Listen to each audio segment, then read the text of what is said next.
పొదలకూరు మండలం చిట్టేపల్లిలోని తిప్ప వద్ద అనుమానాస్పదంగా సంచరిస్తున్న ఇద్దరు మహిళలను ఓ వ్యక్తిని బుధవారం సాయంత్రం గ్రామస్తులు పట్టుకున్నారు.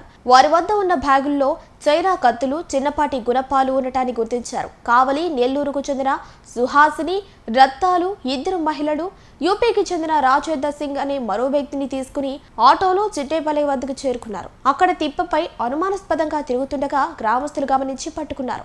వీరి వద్ద ఉన్న బ్యాగులు తెరిచి చూడగా అందులో చిన్నపాటి గుణపాలు, తాళాలు ఉండటాన్ని గమనించారు. ఈ సందర్భంగా నిందితులు మాట్లాడుతూ తాము దొంగలం కాదని రంగురాలు ఏరుకునేందుకు వచ్చామని చెబుతున్నారు. వీరిని గ్రామస్తులు పోలీసులకు అప్పగించారు.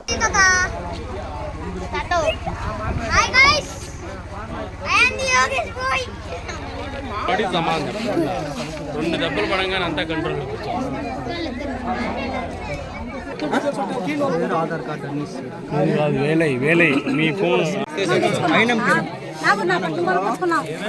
అదే అంతా వీడియోలు తీసుకొని టీవీ చూపించి పోలీసు వాళ్ళకి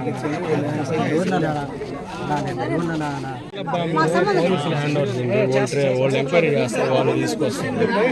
ఎందుకంటే రీసెంట్గా 2-3 దొంగతనాలు జరిగి ఉన్నాయి, ఇవన్నీ ఉన్నాయి. మారణాయుధాలు ఉండకూడదు.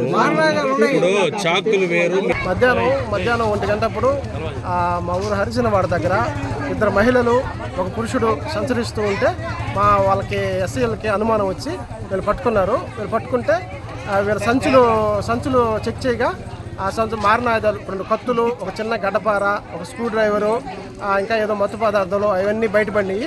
వీళ్ళు మీరు ఎక్కడ ఏందని అడుగుతా ఉంటే పొంతలేని సమాధానాలు చెప్తున్నారు. ఇటీవల వరుస చోరీల నేపథ్యంలో మా గ్రామస్తులు చాలా భయభ్రాంతులకు గురవుతున్నారు. ఈ మధ్య మా ఊర్లో కూడా ఒక పొట్టేలు అవన్నీ పోయినాయి. పొదలకూరులో కూడా 2 ఇళ్లలో చోరీలు జరిగిందని విన్నాము.